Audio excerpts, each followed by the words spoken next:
श्री स्वामी समर्थ विचार. प्रयत्न नेहमी यशस्वी होतात. स्वतःच्या प्रयत्नांवर विश्वास ठेवा. एखाद्या कामात अडथळा आला तर स्वतःला दोष देत बसण्यापेक्षा त्वरित त्याचे कारण शोधा व ते काम पूर्ण करा.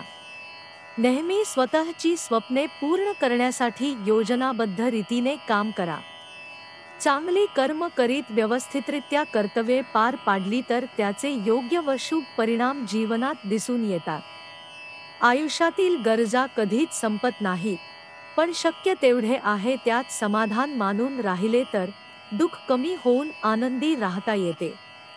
कामात तत्परता, खरेपणा व सातत्य असणे फार गरजेचे असते. मनाची एकाग्रता जितकी अधिक, तितके अधिक ज्ञान प्राप्त होईल. कुणाचाही विश्वास नष्ट होईल असे वाईट वागू नका. तुम्हाला शक्य असेल तर एखाद्याला गरजूला अधिक चांगले काहीतरी द्या. कुणाचेही वाईट चिंतू नका. जीवनात अनेक चढउतार व आव्हाने येतच असतात, पण या आव्हानांना ना घाबरता आपण त्यांचा धैर्याने सामना केला पाहिजे, तरच यश मिळते. तुम्हाला मिळालेल्या गोष्टींबद्दल कृतज्ञता व्यक्त करायला शिका. श्री स्वामी समर्थ.